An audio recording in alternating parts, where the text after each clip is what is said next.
सुप्रभातम्। ध्याये अखिलाश्रितवरप्रदकल्पकल्पे विश्वप्रदामनिलयामलदिव्यभासे आयाहि शीघ्रमघनासिनि संवितानाम् श्रीसूर्यदैवतव मे तव सुप्रभातम्। प्रेम्णा वरं पतिपुरस्मृतिमस्नुवाने नव्याब्जरागसहजन्म मनोज्ञकान्त्या शोभां विधायिनि उष्णे गगने पृथिव्या प्रत्यक्षदैवतर मे तव सुप्रभातम्। कृष्णाग्रजेन जगति परिरक्षणार्थम् संस्थापितोऽत्र दिविषत्कनसेव्यदेशे छायाभिनीसहचर्युषशयासनाथा श्रीहर्षवल्यधिपते तव सुप्रभातम्। इन्द्रादिनिर्जरवरः सहितावरोधाः सन्तानपुष्पविलसत्करसम्पुटास्ते त्वद्धर्मणोत्सवकुतूहलचेतनश्च श्रीसूर्यदैवत विभो तव सुप्रभातम्। स्तरं विरौति गृहकुक्कुटमण्डलीयम् पारावताः कलरवं कलयन्ति भार्या केळीशुकामलयमारुतमालवन्ती प्रत्यक्षदैवत विभो तव सुप्रभातम्। उत्फुल्लचम्पककुशेशयपाटलाना गन्धादिवाससुरभिशिशिरो मृदुश्च त्वां सेवते मरुददृश्च वपुर्महात्मन् श्रीसूर्यदैवत विभो तव सुप्रभातम्। स्वामिन्नदप्रवृजिनापः पुष्करिण्या स्नाताः प्रपूतमनसः स्मृतिवर्मनिष्ठाः गायन्ति साममधुरं ऋषितुल्यविप्राः श्रीहर्षवल्यधिपते तव सुप्रभातम्। रम्याग्रहण्यविततौ कलभाषिणीनाम् वीणानिनादकलितामृतभव्यगानम् संश्रूयते भवदनन्तगुणानुबन्धी श्रीसूर्यदैवत विभो तव सुप्रभातम्। गोपाङ्गनादधिविबन्धनमञ्जुघोषाः सत्ब्रह्मचारिमुखनिर्गतमन्त्रपाठाः प्राभोति किमपि करोति तवाज्यसेवाम् प्रत्यक्षदैवत विभो तव सुप्रभातम्। प्रत्यूषरागसु मनोहर पुष्करिण्या किञ्चिद्विकासि कमलोद्गत भृङ्गराजिः भीतान्धकारकणिकेव हठात् प्रयाति श्रीहर्षवल्यधिपते तव सुप्रभातम्। हे लोकबान्धव कृपाकर चित्प्रदायिन् विश्वस्य लोचन भुवं परिरक्षणार्थम् आर्चावतार जनताखिलतापहारिन् प्रत्यक्षदैवत विभो तव सुप्रभातम्। जगन्नाथेन संकृप्तां सूर्यदेव प्रबोधिनी प्रातर्नित्यं पठेद्यस्तु स सूर्यस्य दयां भजे।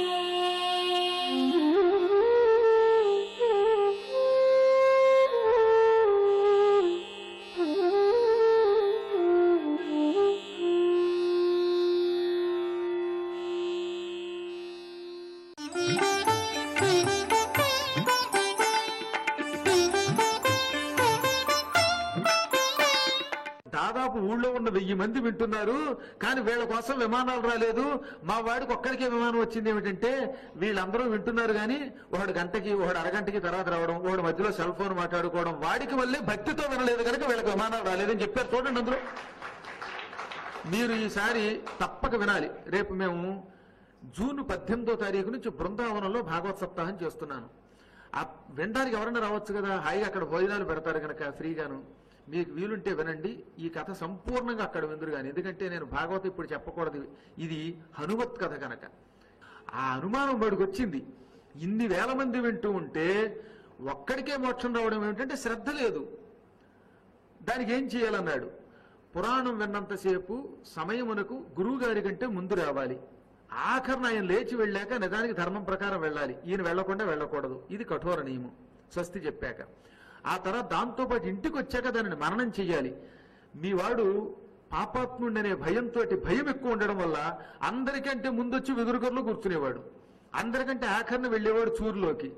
రోజు విన్నదాన్ని మళ్ళీ మళ్ళీ ఆహా ఆహా అని పులకించిపోయి శ్రవణం చేసిన దాన్ని మననం చేసేవాడు. మననం చేయటం వల్ల ధారణ పెరిగింది. దాంతో వెంటనే మోక్షం వచ్చింది. అలా వింటే మళ్ళీ మోక్షం వస్తుందంటే రెండోసారి సప్తాహం చేయిస్తే ఈసారి 1000 మందిలో 300 మందికి విమానాలు వచ్చాయిట.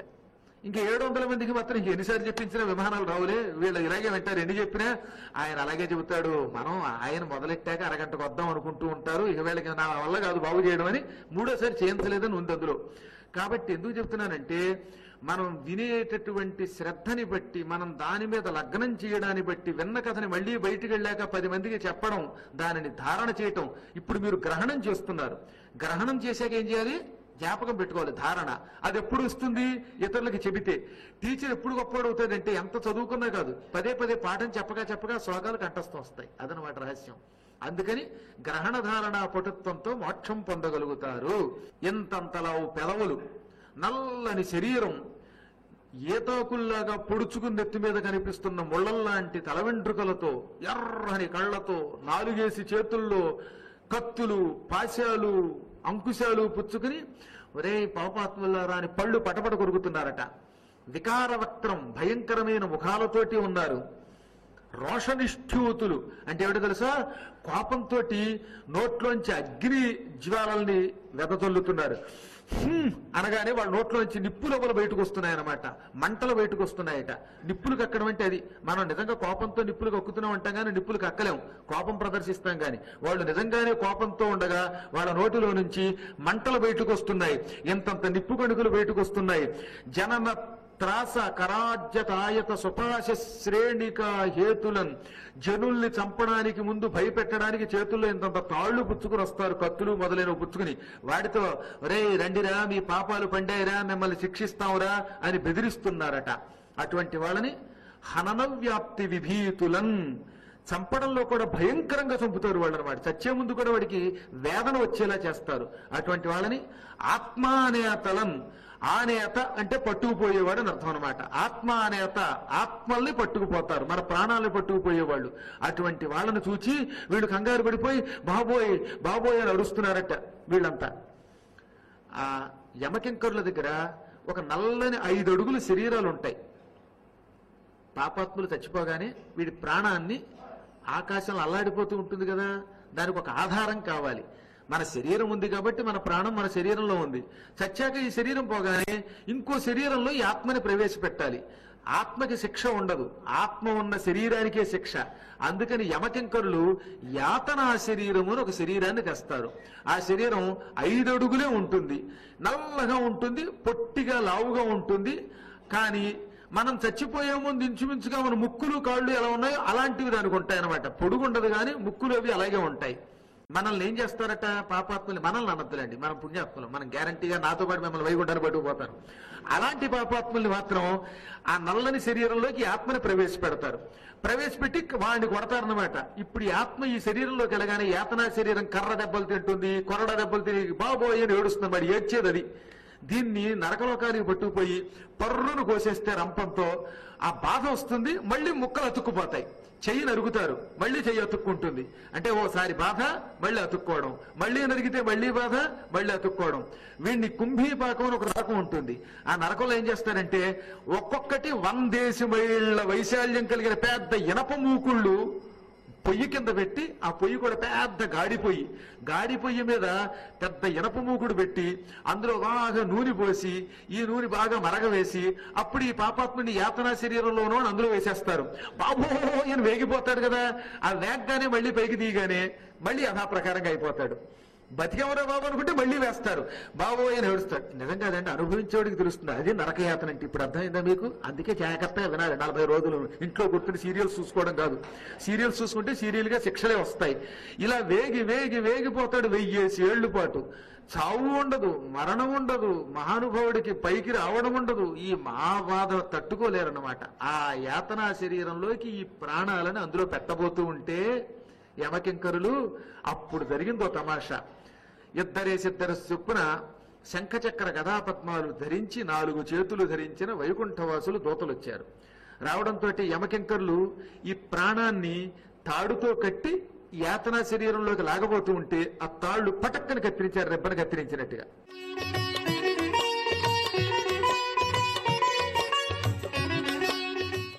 ఆత్మేతరములైన విషయములకు అధీనమై వాటికి లొంగిపోయి అదే సత్యములకు తిరుగుతున్నారు. ఇక్కడ అసలు ఏది వస్తువు ఉందో ఆ సద్వస్తువు దాని అందు నువ్వు నిలబడి ఉండు. ఇది స్వతంత్రత.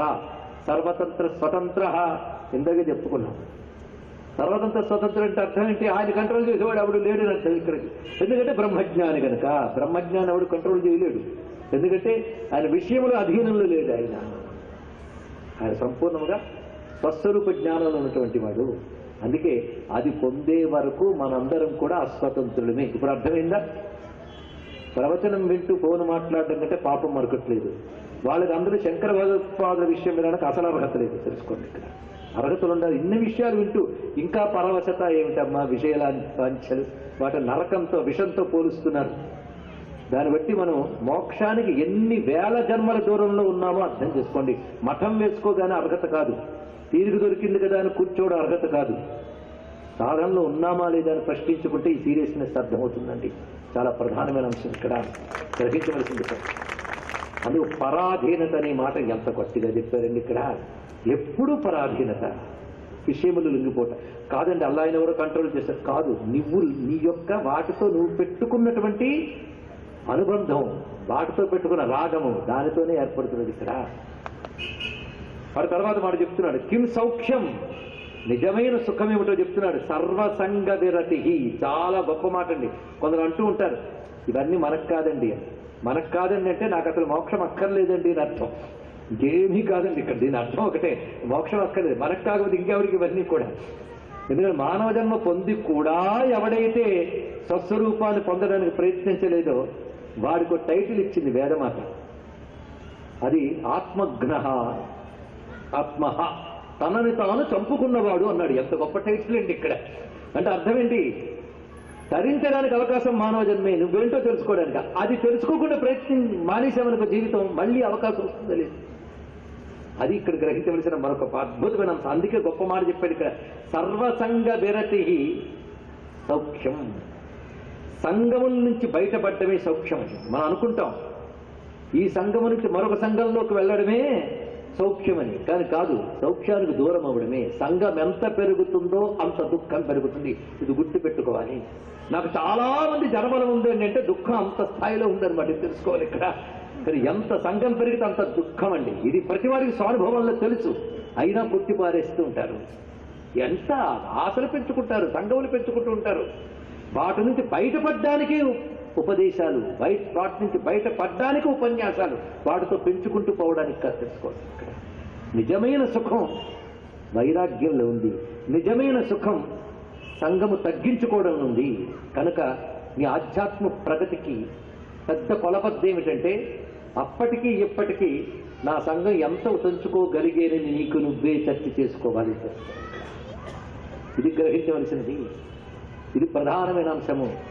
మొదట కేవలం పుత్ర సాంగత్యం లేదా భార్య భర్త సాంగత్యం, తర్వాత మరొకటి పెరుగుతుంది. పుత్ర పుత్రికం అక్కడ తాగిందా ఆలంచున్ మెడగట్టి దానికి నపత్య శ్రేణి కల్పించి తద్బాలవ్రాతమునిచ్చు పుచ్చుకును సంబంధము గావించి ఆ మాలార్కంబున బంధమంబరిని త్రాటన్ కొందరం త్రిప్పగా శీలం శీల యమర్చినట్లొసగితో శ్రీకాళహస్తీశ్వర అన్నాడు మహానుభావుడు. ఇక్కడ ఎక్కడికి తెంపండి, ఇక్కడ ప్రతి దానికో సంఘం అంటే విషయములతో గాని వ్యక్తులతో కానీ దేనితోనైనా సరే సంఘము భయంకరం. ఇక్కడ అందుకే భోగే రోగ భయం, కులే చ్యుతి భయం, విద్యే నృపాలాద్ భయం. గట్టి భోగాలను వేస్తున్నామంటే అది ఏ రోగంలోకి తీసుకెళ్తుందో భయం. మంచి భోజనం చేశానండి, సాయంత్రానికి ఇండైజెషన్, రేపటికి ఏ ఎసిడిటీ, ఎల్లుండికి అల్సరం, భోగంతో అది భయం. కులే చ్యుతి భయం, గొప్ప వంశంలో పుట్టామంటే ఎక్కడ ప్రతిష్ట పడిపోతుందో అని బాధ. విద్యే నృపాలాద్ భయం, బాగా కూడబడితే ఎప్పుడు రద్దు ప్రకటిస్తాడో, ఎప్పుడు దొరికిపోతావో అని భయం.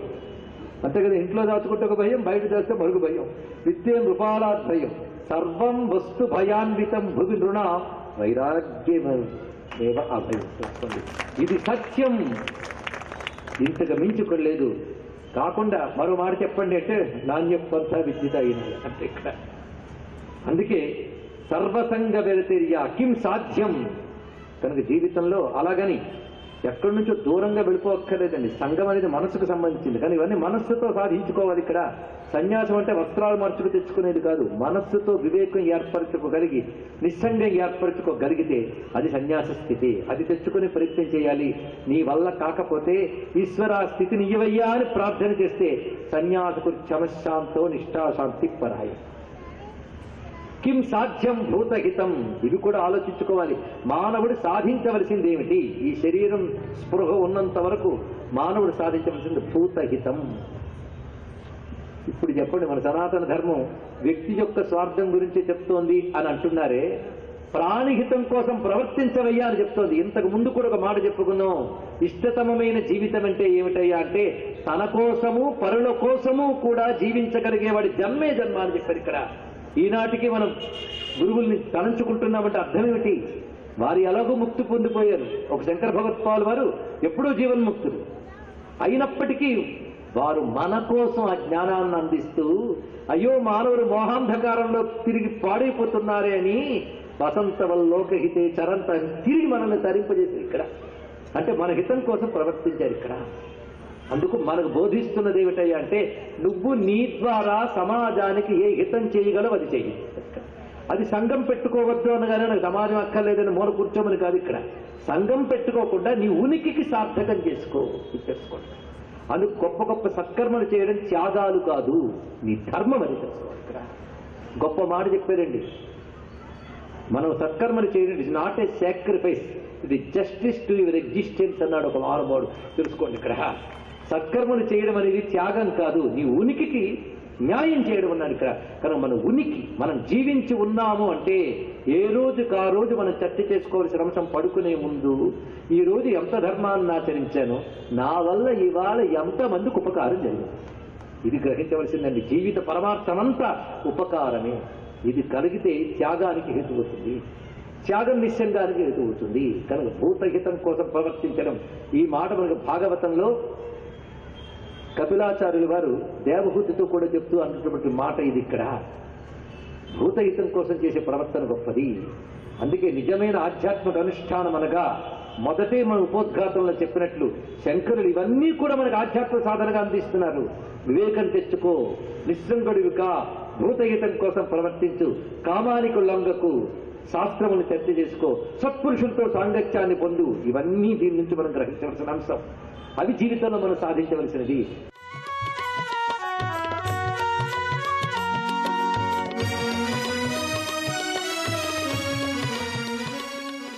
వేటిని ఎవరూ చంపవలసిన అవసరం లేకుండా తనను తానే చంపుకుంటుందండి. వేటగాళ్ళు చాలా తెలివిగా ఒక వెదురు బంగు పట్టుకొచ్చి వేణువు మోగించగానే వాడు వేటగాడని తెలుసు, వాడు చేతిలో బాణం ఉందని తెలుసు, వాడు చంపుతాడని తెలుసు, అయినా సరే వచ్చి ఇలా మెడరెక్కించి వింటుందండి, వాడు చంపేస్తాడు. ఇంత వ్యామోహం. శబ్దం కారణంగా లేడి చచ్చిపోతుంది. ఏనుగు, దాని శరీరం ఎంత ఉంటుందో వేరే చెప్పక్కర్లా. అంత ఏనుగుకి ఆడ ఏనుగుని చూస్తే ప్రపంచం తెలియదు. ఇంకా మనుషులను అనుకోవలసిన పని. అందుకే ఏనుగులను పట్టుకునే వాళ్ళు ఏం చేస్తారు, 10 ఏనుగులు ఇటు పక్క తిరుగుతూ ఉంటే ఆ దూరంగా 2-3 ఆడ ఏనుగులు నుంచోవడం పెడతారు. వాళ్ళు పెట్టి ఈ దూరంగా ఉన్న ఏనుగులు ఉంటాయి కదా, వీటికి వాటికి మధ్యలో ఏదో ఒక 1/2 కిలోమీటర్ దూరం ఉందనుకోండి, ఈ ఏనుగులకి ఆడ ఏనుగులకి మధ్యలో పెద్ద గొయ్యి తవ్వుతారు. తెలంగాణ ప్రాంతంలో ఈ బాగా పెద్ద బావులు ఉంటాయి చూడండి, 42 గజాల బావులు ఉంటాయి, అంత గొయ్యి తవ్వుతారు. ఏనుగులు అందులో పడాలిగా. తవ్వేసి మళ్ళీ దాని మీద వెదురు పొల్లలు గడలు తేలిగ్గా ఉండేవి, బరువు లేకుండా ఉండేవి, రొట్ట వేసి కప్పేస్తారు. అది పైకి ఏనుగుల దృష్టికి అది రొట్ట కిందే కనపడుతుంది, గొయ్యి అని అనుకో. ఈ ఏనుగులన్నీ ఇటున్నాయి, మధ్యలో పెద్ద గొయ్యి ఉంది, అవతల ఆడ ఏనుగులు ఉన్నాయి. వెంటనే విచిత్రంగా ఆ ఏనుగుల అవతల నుంచి నుండి గంట కొడతారండి, డంగడంగడంగడంగడంగడంగ వాయిస్తారు. ఆ గంటకి ఇవి భయపడి ముందుకు పరిగెడతాయి.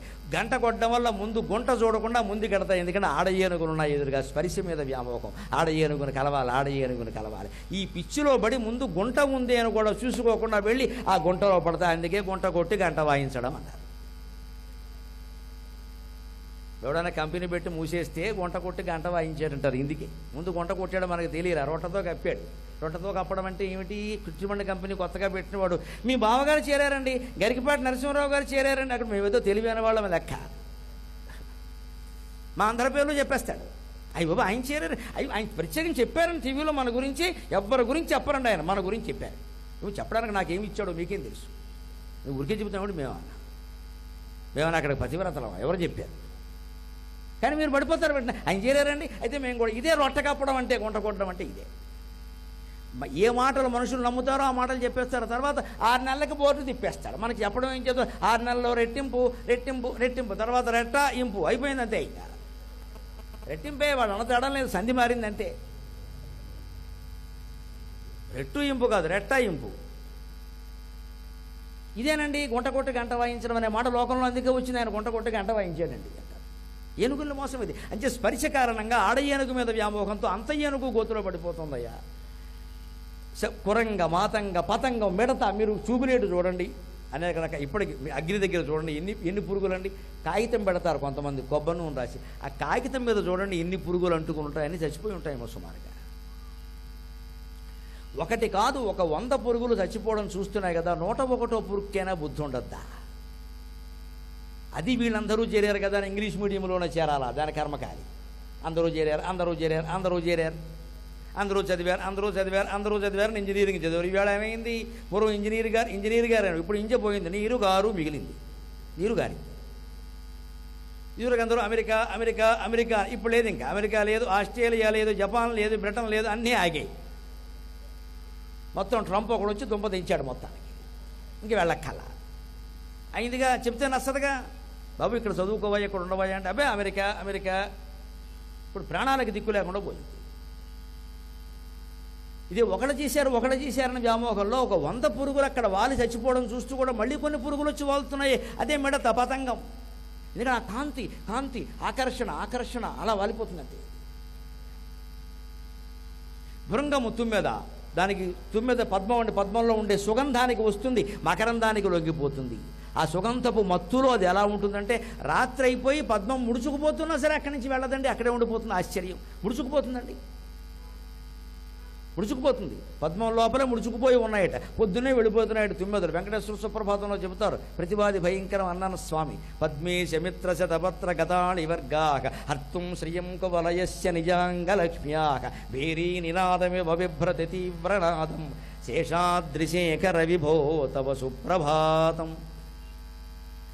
పద్మాల్లోకి తుమ్మెదలు వచ్చి ఆ సుగంధపు మత్తులో ఉండి రాత్రి పొద్దుపోతున్నా సరే వెళ్ళట్లేదు, పద్మం ముడుచుకుపోయిన తర్వాత ఏమనుకుంటున్నాడు, వెర్రి మొహాలు, పోన్లే ముడుచుకుపోయి ఇంకా సేపు ఇక్కడే ఉండొచ్చు హాయిగా, ఇక ఎలాగో వెళ్ళే దారి లేదుగా, మోసపోయిన వాడు అలాగే అనుకుంటాడు అని అక్కడే ఉండిపోతున్నాడు. పొద్దునే వెళ్ళిపోతుంటే ఈ పక్కన పద్మాలు అన్నాడు, తెల్లవార్లు కూర్చుని ఇక్కడ తేని దాగి వెళ్ళిపోతున్నారు, మాకేమి ఇయ్యరా. కవిత్వం ఎంత బాగుంటుందో. మనం సుప్రభాతం కేవలం ఆ పుణ్యం కోసం వినకూడదమ్మా, జ్ఞానం కోసం వింటే పరవశించిపోతామండి. వెంకటేశ్వర స్వామి ప్రత్యక్షం అవుతాడు, పొద్దునే నువ్వు పాడింది బాగుందిరా అని అర్థం తెలుసుకుని పాడాలి.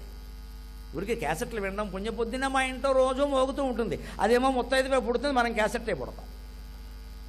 అది మోగిన పుణ్యానికి అది మొత్తైదు అవుతుంది, మనం ఊరికే వింటున్న కూర్చొని అది మనం క్యాసెట్ అవుతాం. అక్కడ అది మోగితే మనకేమిటి కలిసి వచ్చేది? అందులో ఉన్న భావం ఏమిటంటే, ఎంత అందమైన భావం. పొద్దున్న వెళ్ళిపోతుంటే తుమ్మెదలు పద్మాలు అడుగుతున్నాయట, మాకు ఏదైనా ఇవ్వరా, తెల్లవారులు ఇలా అనుభవించి పోవడమేనా, ఏం ఉండదా మాకు, మాకు తేనంతా తాగేశారు అని అంటే, ఏం కావాలో చెప్పమన్నాడు తుమ్మెదలు. అంటే ఇగో వాటిలో కూడా చూడండి రాగద్వేషాలు భగవంతుడి ముందు ఉంటాయి అన్ని జీవుల్లో. అందుకే ఈ పక్కన ఉన్నాయి చూడండి కలువలు నల్లగా ఉన్నాయి, ముచ్చుమొహాలు వేసుకుని మేమేమో తెల్లగా ఎర్రగా ఉన్నాం. ఎందుకంటే పద్మాల్లో నల్ల పద్మాలు ఉండవు, తెల్ల పద్మాలు ఎర్ర పద్మాలు ఉంటాయి. కలువలు సల్లో నల్ల కలువలు కూడా ఉంటాయి, నల్లగా ఉన్నాయి చూడండి. ఈ కొలను చూడడానికి వచ్చిన వాళ్ళు వాటిని చూస్తున్నారు, మమ్మల్ని చూస్తున్నారు. మాకు అవమానంగా ఉంది, మమ్మల్ని చూడాలి, వాటిని చూడడానికి వీల్లేదు. అందుకని వాటి కాంతిని మీరు హరించండి అని తుమ్మెదలను కోరేయట. దానికేమీ హరిస్తాం, పట్టుకెళ్ళి స్వామివారికి ఇస్తాం అని తుమ్మెదలు భేరీ నినాదమే బవిభ్రతి తీవ్రనాదం. ఆ పద్మాల యొక్క కోరిక తీర్చడం కోసం తుమ్మెదలు ఝంకారం చేసాడు యుద్ధానికి, భేరీ మోగించినట్టుగా. అలా భేరీ మోగించి కలువలను జయించి ఆ కలువల నల్ల రంగుని తమ ఒంటికి పులుముకుని ఆ నల్ల రంగు తీసుకెళ్ళి స్వామివారికి ఇచ్చేయట. అందుకని ఆయన అంత నల్లగా అందంగా ఉంది. ఇది ప్రతివాది భయంకరం అన్నన్న స్వామి భావన. అన్నంగరాచార్యులు అంటారు, మహానుభావుడు ఎంత కవి అండి, ఊరికే పాడుకుంటే ఎలాగమ్మా, అర్థం తెలిసిన వాళ్ళం, సంస్కృతం వచ్చిన వాళ్ళం, మేము ఎంత అదృష్టవంతులమో అనుకుంటాను నేను. ఒకసారి చదువుతుంటే మనకి ఇది ఎంత అదృష్టం ఈ భాష రావడం, తెలిసింది విషయం. తెలియని వాళ్ళకి ఏముంది, ఊరికే వింటారు. ఘంటసాల గారు పాడారు, సుబ్బలక్ష్మి గారు పాడారు, మాకెవరూ పాడక్కల్లా భజ్యం చదువు. ఎంత భావం ఇది.